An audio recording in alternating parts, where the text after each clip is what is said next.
the ultimate college football preview 2022, presented by Audacy and the Locked On Podcast Network. It seems like all the stars are aligning for them to dominate this season. And clearly they have a chip on their shoulder because they're here in that north. I think the shine's off Clemson. Welcome to another episode of the Ultimate College Football Preview 2022, presented by Audacy and the Locked On Podcast Network.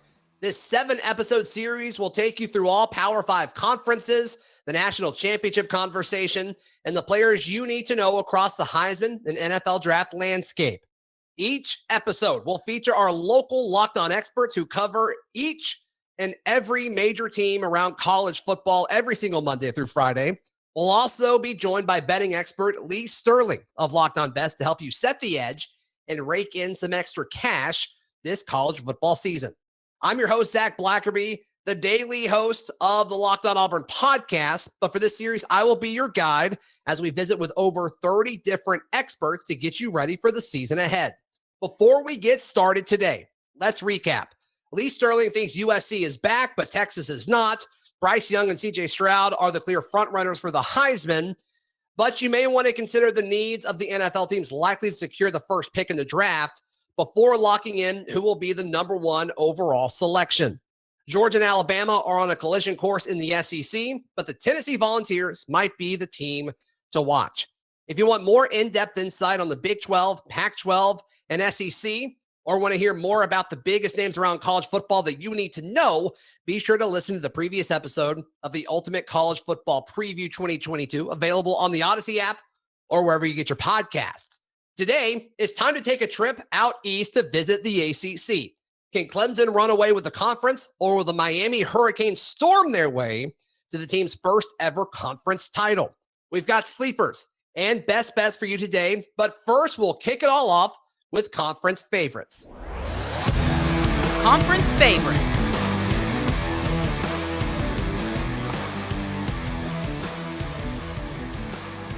We're talking ACC favorites with Candace Cooper of Locked On ACC, Alex Dono, Locked On Canes, and Kenton Gibbs of Locked On Wolfpack. Candace, we will start with you. Look, the Clemson Tigers, it seems like they had an off year, and folks are kind of riding this team off. Is that fair, you think? Or should folks be taking Dabo a little bit more seriously going into this season? You know, I think Dabo loves nothing more than to be an underdog. So this is right in his wheelhouse. I mean, 10 wins and you're already getting the fired type conversation. He's perfectly content with not having everyone down his throat and sort of questioning him and whether or not he'll be able to bring the team back to glory. So this is the perfect storyline for Dabo, because he's going to tell y'all when it's all said and done and he's hoisting that trophy that you doubted him, that you thought he couldn't do it. So I think he's more than willing to take on this role and have DJ be the guy who overcomes all the adversity of his sophomore slump. And it seems like all the stars are aligning for them to dominate this season. Kenton Gibbs, host of Locked On Wolfpack. Look, NC State's not scared of Clemson anymore. At least that's what it seems. That seems to be the messaging that they're putting out. And based on what we saw in that matchup with them last year, I think it proves it. I mean, what do you think? Is Clemson still the top dog in the ACC, or is it somebody else now? Or is it up for grabs? Now, listen, I don't want to get too deep in the weeds here, but I want to let y'all in on a funny stat line from Travis Etienne last time he was at Clemson. They played Georgia Tech. He rushed the ball 8 times between the tackles for 200 some odd yards and 3 touchdowns. On 8 touches, that Clemson is no longer here. That is no longer here. And honestly, it's good for the conference that now everybody is now much closer, including NC State, that's in that conversation of like, Clemson is good. They're still a very good team. Yes, they've lost multiple stars. Yes, they've lost a lot, including both coordinators, but they're still a good team. Is NC State afraid of them, though? Absolutely not. This is not the big bad boogeyman. This isn't Michael Myers jumping out the water, jump scares on you. This is a team that, you know, if in terms of the movie 300, they made Xerxes bleed. So we're going to see what happens next. Right. Alex Dono, host of Locked On Canes. There's been a lot of energy around this Hurricanes program with a new head coach, with a new kind of culture, I guess, that they're bringing to Miami. It seems like it's the perfect timing as well, with Clemson trending down supposedly. Seems like the ACC somewhat up to grabs for the Canes. What are your thoughts about that? Yeah, there's cautious optimism because you all know Miami has made a habit out of underperforming in the ACC for almost the 20 years that they've been in the conference. So most of like the smart Kane fans who have weathered all these storms kind of understand we actually need to see them prove it. But you're right about the excitement, Zach. I mean, ever since Mario Cristobal took over, there's just been an injection of much needed discipline that they didn't really have in recent years. They seem to be working harder physically. There are a couple scrimmages in. There are noted improvements at the line of scrimmage. I think Miami's defensive line is going to be very deep this year. The offensive line, not as deep, but they're improving. And I think anytime you've got Tyler Van Dyke under center, you have a chance.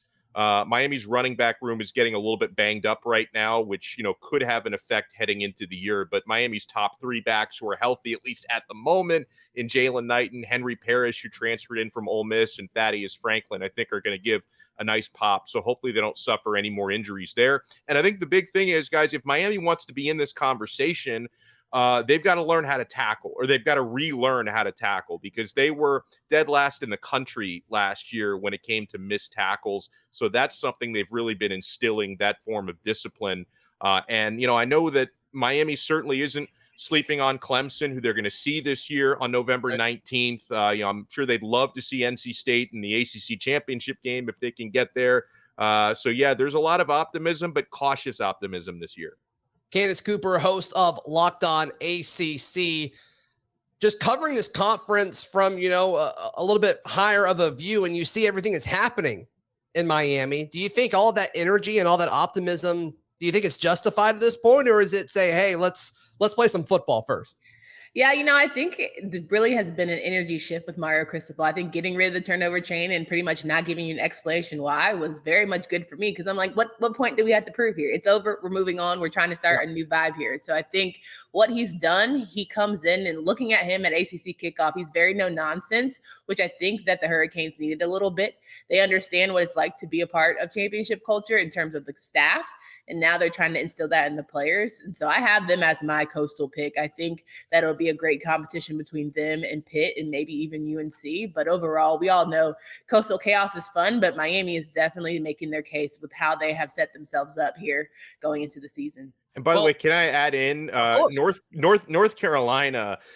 They scare Miami fans to death because, still get these nightmares and these flashbacks of, I think it was 2020 when North Carolina came down to Miami and beat them 62-26, and they rushed for like 600 team yards. So like before I even start thinking about playing in the ACC championship game, I want to think about actually returning the favor and getting a win over North Carolina, because Mac Brown has, for whatever reason, been a riddle that Miami's not been able to solve. Yeah, I definitely think he had Manny Diaz's number. I don't know that I'll have Mario Cristobal and British Brooks, their top running back, being hurt, and they don't have a Javonte Williams walking through that door. So it certainly is going to be a better matchup. We can say that going into the season. Kenton Gibbs, host of Locked On Wolfpack. I think a lot of casual college football fans were a little surprised when they saw North Carolina State a little bit higher on the preseason polls. For folks that are unfamiliar with this team, why could it be their year in 2022? Well, number one, this all starts and ends with the man under center, Devin Leary. He can do everything that you would need him to do from the pocket. A lot of people overuse the term "can make any throw." The boy has got an arm that can launch it a country mile, but he gets it to where it needs to go. It's not a howitzer where you're like, it's in the air. Whose team is going to come down with it? He gets it to his guy much more often than not. Number two, the baddest, and when I say the baddest, I mean the baddest core linebackers in the nation. You've got a bunch of guys to where many people thought, well, Drake Thomas is the afterthought. He ended up leading the team in tackles, interceptions, tackles for loss. Like, what are we really doing there if we're talking about what he is? But then you go past Drake Thomas and you say Isaiah Moore is a Mike linebacker that's as cerebral as they come. He knows where the offense wants to go before the offense knows where the offense wants to go. And then last but not least, you've got to talk about the freakazoid of the group, the Clark Kent of the group. He's the guy that he can do everything. I'm telling you, I felt like Sonny Vaccaro watching LeBron when I saw Peyton Wilson play for the first time, because after I watched him play at Orange, because I was covering high school football at the time, and I asked everybody, which one is Peyton? And everybody in the press box looked at me in unison as if I'd made a cardinal sin. And they said, just watch. 5 minutes into the game, I said, oh, that guy. And he's been that. He's been that the entire time at NC State. He's set records for single season tackles. He's done crazy things like drop to a middle hold and somehow make a sack when a quarterback is holding on to the ball at Syracuse. So that is where this team is going. And that's the second reason why. But the third reason, a receiving core that is returning a ton of talent as well. You have so many parts of this team that's bringing back production, bringing back talent, bringing back depth, things that we have never seen in Raleigh, which is why expectations have never been higher than they are right now in Raleigh. Well, and Alex Dono, host of Locked On Canes, there's a quarterback down there that a lot of people are excited about. Tyler Van Dyke. I mean, what can he do for the ACC this year? Yeah, I think he can make just about every throw as well. And it's been one of the things that was so impressive watching Tyler, specifically the second half of last year. The final 6 games is when he came of age. He not only has a super strong arm when it comes to throwing the deep ball, but really good touch on those throws as well. Not too many overthrows. He tends to put it right in the breadbasket. And he just processes everything so quickly, Zach. And I know that was one of the things that the new coaching staff, when they came in, that came with a new offensive coordinator in Josh Gaddis, who was most recently at Michigan as their OC. And they were really impressed with how quickly Tyler was able to pick up the whole playbook and kind of teach that to his teammates. So Miami as a whole is in really good shape in the quarterback room, because if for whatever reason, if anything were to happen to Tyler this year, they're not going to lose very much if Jake Garcia, who's a redshirt freshman, has to come in. He was actually a higher touted recruit than Tyler was when he came out of high school, and he's looked really good in fall camp. So I think he's probably going to have his time if Tyler does leave early for the NFL draft. And I think Garcia could slide in pretty easily. But in the meantime, I think he's going to make a really good backup. Candace Cooper, host of Locked On ACC. Who do you think the best quarterback in this conference is? Is it one of the two guys we just mentioned? Great question. Not to be under pressure here. I did have Devin Leary be one of the best. I think Brennan Armstrong definitely makes his case out of Virginia. I certainly think Tyler Van Dyke can be excellent. I think we have so many to pick from. If you talk about guys who are on the ground, Malik Cunningham certainly is in the conversation. You can make a case for Jordan Travis and his run game. And, I think that Drake May might flash and show some good stuff this season out of Carolina. And then Keaton Slovis from Pittsburgh. So he might be in a new system where he finally gets his opportunity to shine. So I don't think you have a bad leader at any helm. It's just a matter of, can they have all groups for all teams firing on all cylinders? I think that's going to be the biggest thing for all programs going into the season. Of course, we all know that and we want that, but quarterbacks is not an issue here in the ACC. Yeah, there's no question about it with DJ and Clemson, and then even Boston College with Jerkovic. I mean, there's a ton of solid passers throughout the ACC. I didn't mean to cut you off, but let's not forget Sam Hartman, because Wake Forest fans are going to crucify us if we don't talk about him as one of the best, which he is. He rightfully is. That up-tempo RPO system that Dave Clawson has running down there, those players have been in the system forever. Sam Hartman has been in college since before I had hair. This man has been there forever and a day, and he's showing his experience. He's showing how good he is. Now, granted, he's out right now for an undisclosed amount of time for an undisclosed injury. But when you're talking about the best guys in the conference, you got to talk about Hartman as well. No, I'm glad you did. I'm glad you stopped me there. No question about it. Candace Cooper, host of Locked On ACC, fill in the blank for me here, and then we'll go to the other guys in just a moment. For Clemson wins the ACC in 2022 if blank. If DJ knows how to be the best game manager possible, he just has to do enough. I don't think he has to be outstanding, because I think that defense is going to be able to hold their own. So as long as he's able to maintain and not make those mental mistakes and really just shake it off well, Clemson can run its course. Kenton Gibbs, host of Locked On Wolfpack, same thing. If NC State wins the ACC, what happens? What do they need to do? Well, I mean, there's a lot that needs to happen right here, but I think the biggest thing that needs to happen is the supporting cast has to be good. Like I talked about Devin Leary, I talked about the linebackers. They're the stars of the show. They're the big four that their face is going to be all over the posters and all that good stuff. The guys who are not thought of as household names, they have to step up. Devin Carter and his drop problem cost us the game against Miami last year. If he gets that sorted out, he's a big body who is just incredibly hard to bring down, high points the ball like nobody's business. If him and the guys of his ilk perform well this year, if Trent Penix has a great year, if Anthony Smith comes on this year, if the other guys who are not your first thought, Jordan Houston, that backfield as well, if they perform well, NC State takes the whole thing home. If they underperform, well, congratulations, Raleigh. The ACC title losing streak continues. Alex Dono, host of Locked On Canes. Same to you. The Miami Hurricanes win the ACC in 2022 if blank. If their receivers can catch the football. Yeah, I heard Kenton bring up drops, and I think that's the big one for Miami. For those who watched Miami's spring game back in April, there were just drops left and right. That's been a recurring issue in fall camp as well. The Hurricanes lost their top two leading receivers last year in Charleston Rambo and Mike Harley, and so far, no one has really emerged to be the number one guy. And I think that's been a big thing. I think the number one guy may be a slot receiver, Xavier Restrepo, who's been the most consistent, but they really need one of their guys on the outside, whether it be Jacoby George or Keyshawn Smith or maybe Romello Brinson, who had some good catches last year. Somebody's really got to take over, because I can talk all day about how good I think Tyler Van Dyke can be, but if his receivers are dropping passes left and right, it's going to hold him back. So I think that's the big thing.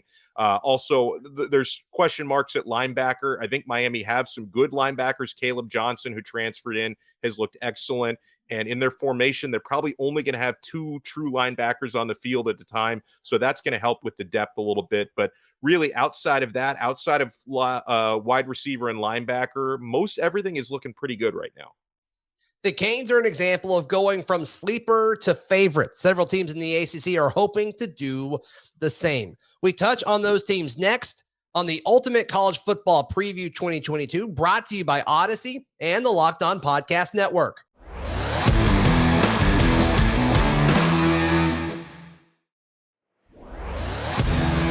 Don't sleep on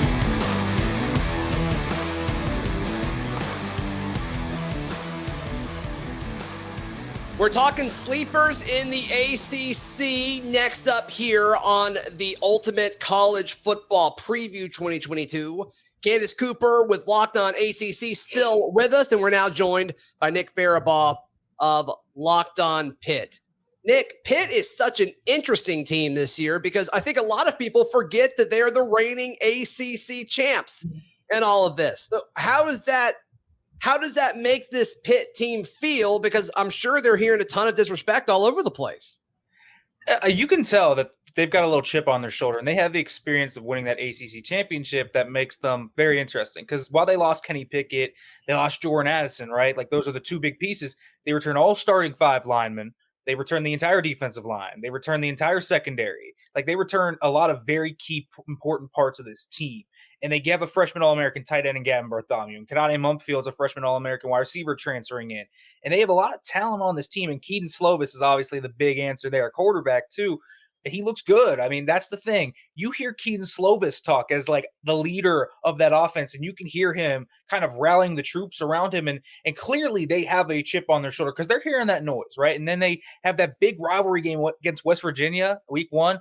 Man, they're out to prove a little bit of something this season to people because, again, they are the reigning ACC champions, and they are a team that won the Coastal. And it almost feels like they're an afterthought in both because people are penciling in Miami, and then people are penciling in Clemson, and Pitt's about to say, no, we're here still. We are the reigning, defending ACC champions, and we're going to defend our throne.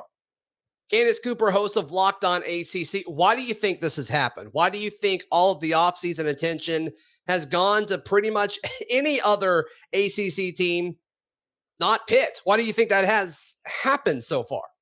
Well, I think that ultimately this has been Dabo's country for a long time, past couple of years, and everyone's just been excited about all the Atlantic teams and always talked about that division and how they dominate. And then here came Pitt out of nowhere, who wasn't highly ranked in the preseason, and they ended up winning the whole kit and caboodle. So I think everyone was like, where did they even come from? Maybe it was a one-off. DJ's going to have a great year. Clemson's going to be back to form. Though Brett Venables is gone, it's always been Clemson and it'll always be about them. Now, you also have some other Atlantic teams in the mix who are certainly primed for a good season, like NC State. You also have guys like Sam Hartman, who's going to come back and try and lead that Wake Forest team. So I think a lot of people are just saying it's more about the Atlantic and what might be like Atlantic anarchy than it is about the coastal chaos that could just be another day at the office for them. Sure.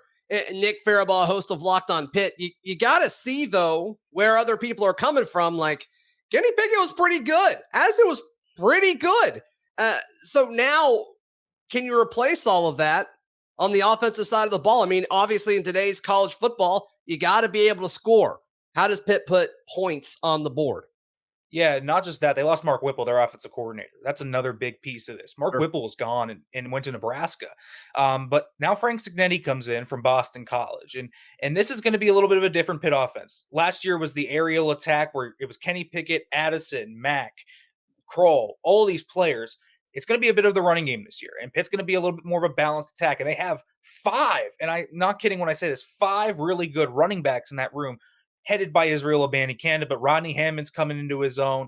They really like Daniel Carter and Sebo Flemister and Vincent Davis, who's a senior leader of that group. They really like this group, and they have, again, that experienced offensive line, so they're going to lean on that. So the question is, can they get enough production out of that running back room in the running game?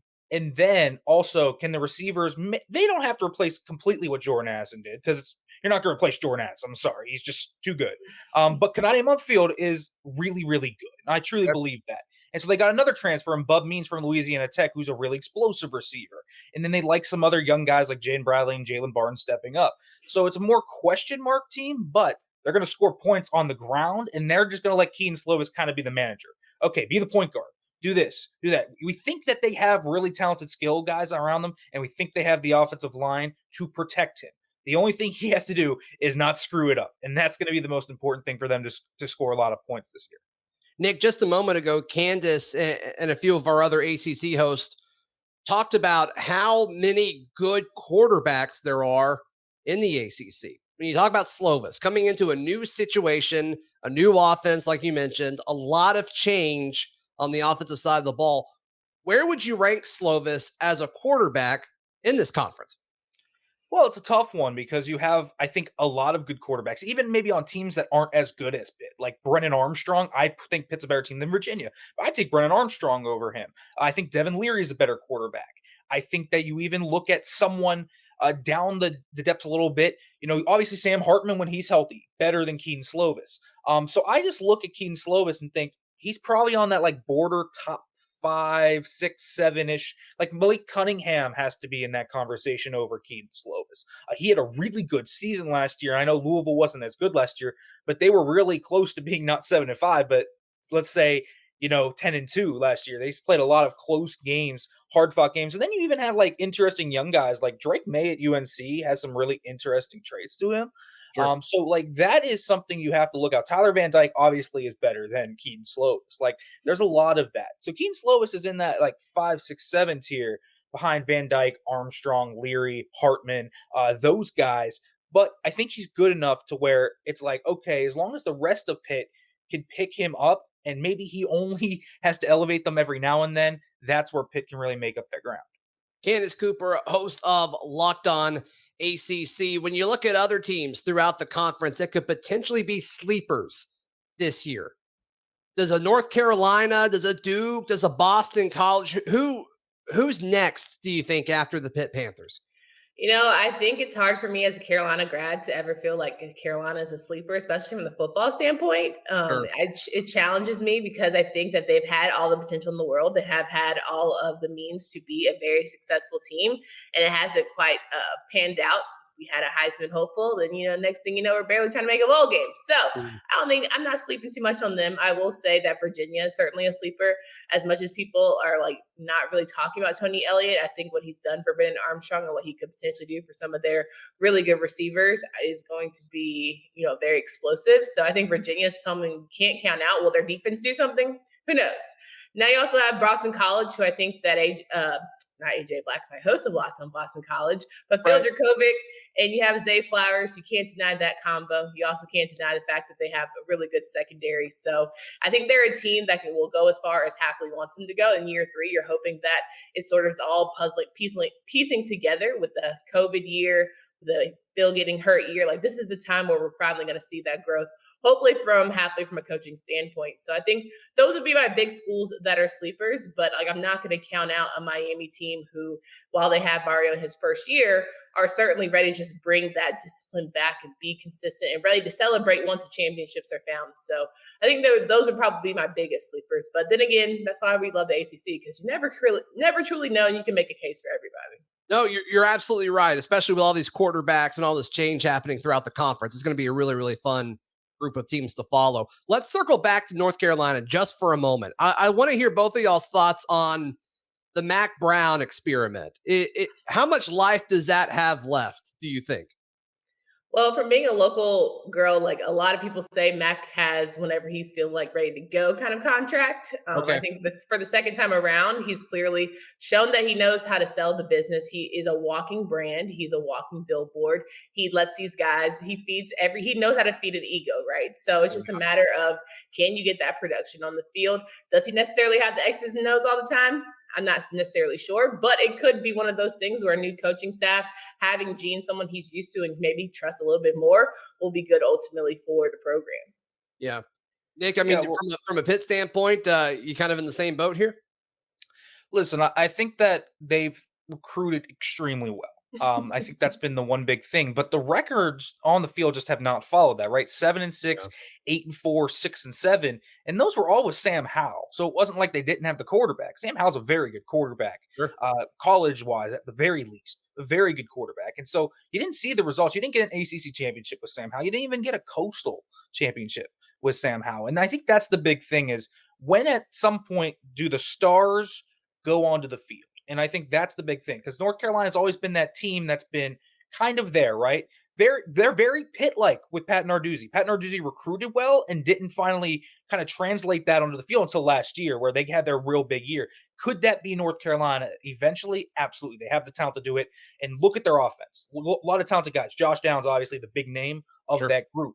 And the defense is coming into their own too, but they need to put it together on the field at some point. And that's the thing with Mac Brown. Where's the game day stuff going to translate from your, in the classroom looking at the high school tape? It needs to translate into results down there in Chapel Hill.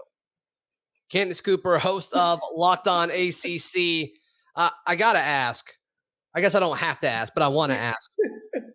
What does Florida State have to do this year to kind of get back to relevancy? Or are they just so far away it's unattainable this year?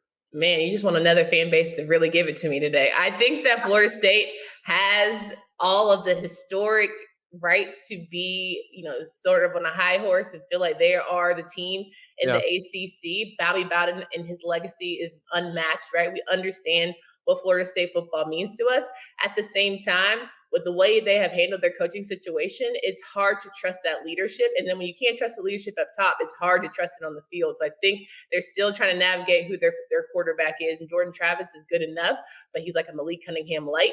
And so I think it's going to be ultimately down to, can he step up this year? And maybe is it telling, if he cannot, that it's a Mike Norvell issue? What about a team like Louisville? I mean, we've talked about how electric their quarterback play is. Nick, what do you think about a team like Louisville possibly making a run this year? Listen, Louisville was close last year to being a lot better than what their record was. A lot of close games. Yeah. And the cookie just didn't crumble towards their way.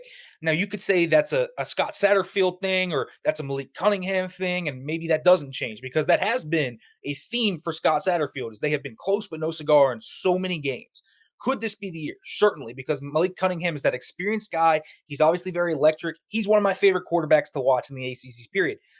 And listen, I think that they have a good bit of talent, at least on that defensive side of the football still. They return a lot of the key pieces that they had there. So I think that there's potential for them to be that kind of surprise team that comes out of nowhere. It's just going to be, when the times get rough, when you get deep into those games, who's going to step up and make the play? Is your quarterback going to come up and make play? Or you as a coach going to be able to make that right decision, that critical fourth down decision? Because it feels like so many times when I have watched a Louisville game over the year, something has gone wrong in crunch time, in the critical downs, situational football. That has been the big thing that has really hurt Louisville year in and year out. They got to be better there. And if they are, who knows? Maybe they'll be the surprise out of the Atlantic. All right, Nick Faribault, host of Locked On Pitt, take us home with this segment. The Pitt Panthers can win back-to-back ACC championships if blank. If Keaton Slovis is legit. And I keep saying this. If Keaton Slovis is legit. Because the reason I say this is Pitt's pretty much the same team without Kenny Pickett and Jordan Addison. What are they without Those are pretty big pieces to lose. They are big pieces to lose, but Pitt had a pretty good defense last year. They did have a good defense last year. They have Kalijah Cansey, Habakkuk Baldonado, Servassier Dennis, Brandon Hill. Like, these are first-team all-ACC players on that offensive line. It was one of the best offensive lines in college football last year. One of the best. Kenny Pickett and Jordan Addison don't do what they do without that offensive line being as good as it was. And so Keaton Slovis has to be that guy because I think Pitt has the receivers to still be really good. Gavin Bartholomew is a freshman All-American. Kadade Mumfield comes in and is looking fantastic. He has passed every single test. They still have Jared Wayne, who is one of the best receivers in the ACC for my buck. I like a lot of what Israel Abanikanda did last year. He's just got to stay healthy.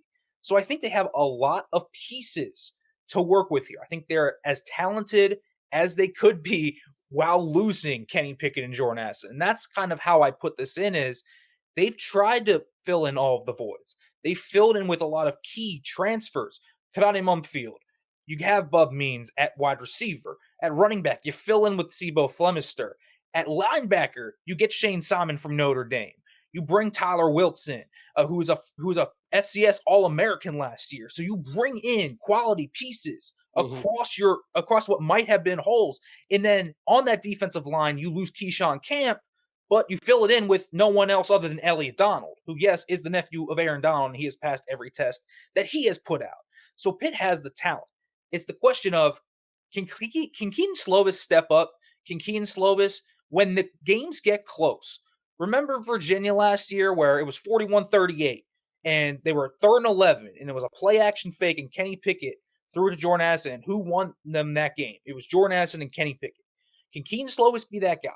Can Kadade Mumfield be that guy? Keaton Slovis has to be the guy to elevate Pitt when the times get tough because Pitt's going to play in a lot of close games this year. And the question is going to be, does it go their way or the other way? And Keaton Slovis is going to be the difference. You've somewhat sold me on them this segment. I appreciate that. Up next, Lee Sterling will give his thoughts on where you should put your money when it comes to a volatile ACC landscape. Should you roll with Clemson, the favorites, or look to a dark horse instead? Lee Sterling of Locked On Bets has you covered as we continue the Ultimate College Football Preview 2022, presented by Audacy and the Locked On Podcast Network.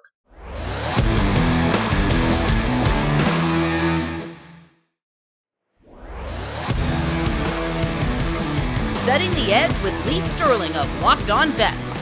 You can find all the betting advice you need every Monday through Friday with Locked On Bets. The podcast is hosted by your boy Q and betting expert Lee Sterling. Look, Clemson has owned the ACC in recent memory. Can they keep that trend going into the 2022 season? Let's hear what Lee Sterling has to say. And don't forget, you can find more from Lee on Twitter at Paramount Sports. Lee, it's surprising to no one that Clemson is favored to win the ACC. Their odds at -140. What's not to like about this, Lee? Well, unlike the SEC, where I think it's Alabama and maybe everyone else, I think the shine's off Clemson. I think teams don't fear them like they used to.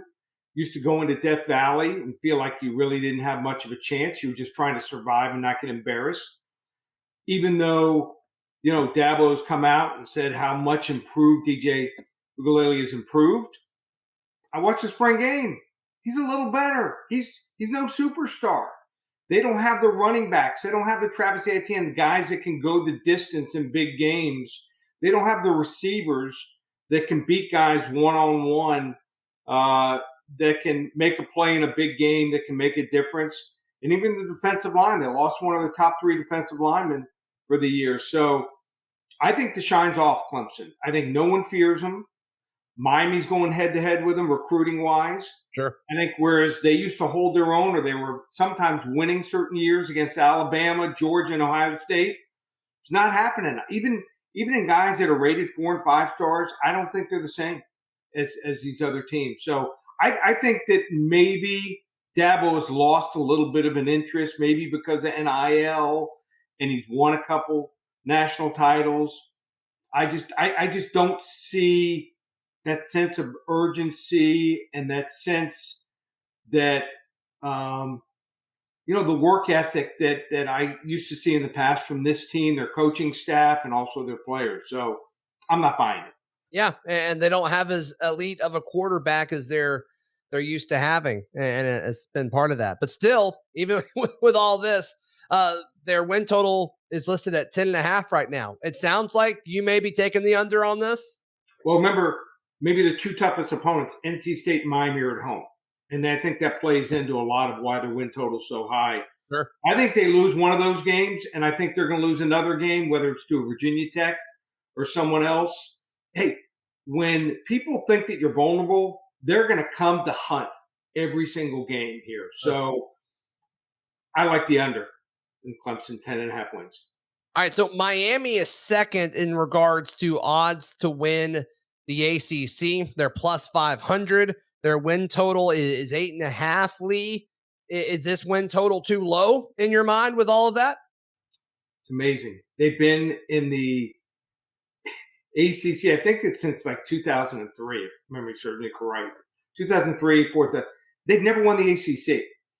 So I think Pitt is down. Isn't that crazy? They played Clemson and got beat bad.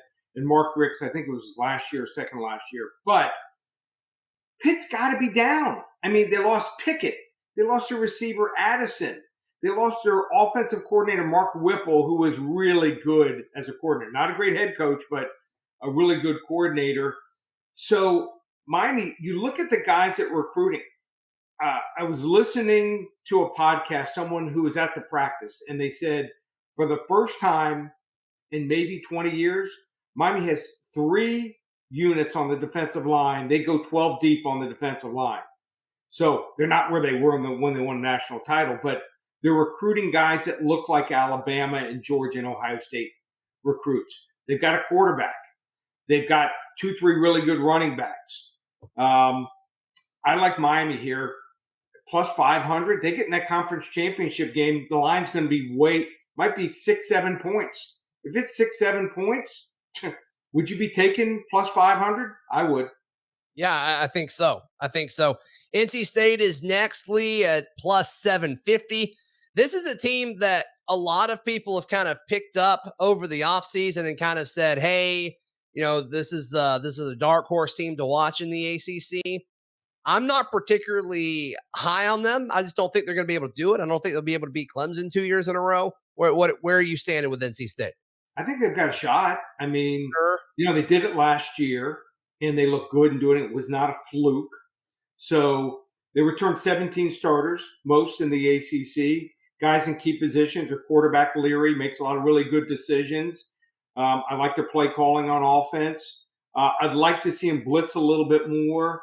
A lot of teams are getting first downs, 3rd and 4, 3rd and 5 against them. I think they need to dial up the pressure a little bit more like they used to do in the past and be a little more aggressive on defense. But I think they're right there. They're not far behind Clemson. Okay. So 8.5 is their line right now as far as win total. How you feel about this? I like them over. I think over. they win 9-10 games easy. Okay. Interesting.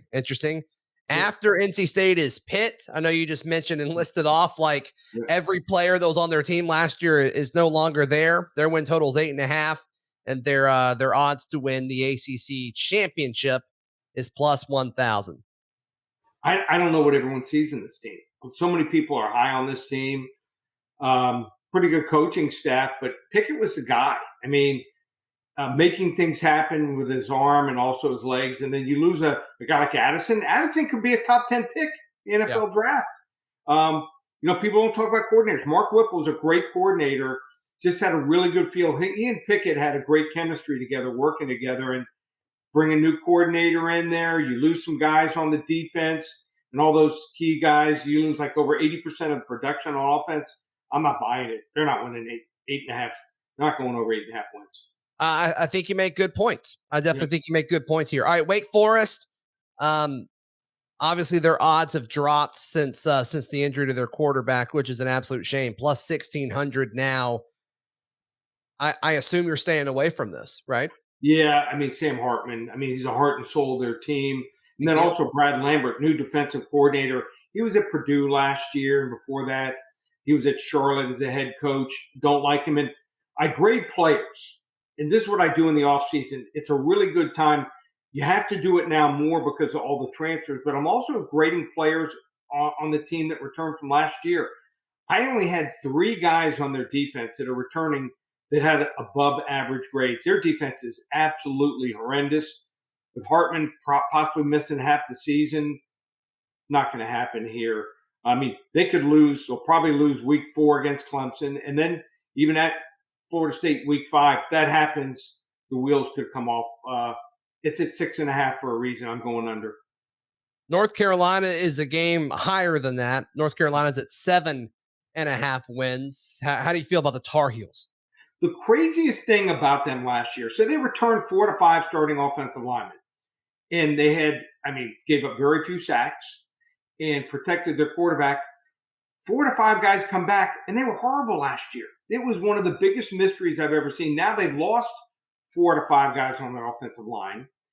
They lost their star quarterback. Their running back position is really weak. I don't think Mac Brown's any good. I think the shine's off him too. I'm going under 7.5 North Carolina. Mac might be back in the booth by next year. Understood on that. And then the last team I wanted to get your thoughts on, Louisville, currently listed at 6.5 wins at Bet Online. How do you feel about Louisville? I like Louisville a lot. So Malik Cunningham is a top-tier quarterback, makes things happen, throwing the football and also running the football. I think he's a leader. I just think they had some problems internally with this team last year and also a lot of key injuries. I think this is a team that's poised for a really good turnaround. So I expect their defense to be better. Hearing really good reports, watch the spring game. Saw a lot of really good things. They stay healthy. Look out. This is a team that can win 8-9 games. So looking at the win totals that we've gone over in the ACC, which are the plays you're most excited about? I like Louisville. I think they win 8 games. Wow. Minimum. Okay. So schedule sets up well for them. Good quarterback. Think they got rid of some of the problem players there, and with better health, and I just think that they're coming together. So I like teams that return starting quarterbacks, been in the system 3-4 years, and Malik Cunningham fits the bill. I think Louisville's poised for a big year. And then in regards to the lines for odds to win the championship in the ACC, is there a line that stands out to you more than the others? I like Miami. What's crazy is I've never predicted Miami since they went to the ACC, but I think this is their year. And, you know, they go 10-2, 11-1 and win it. Look out. You think their recruiting's good now? They're top 10. They might end up 2 or 3 by the end of the year.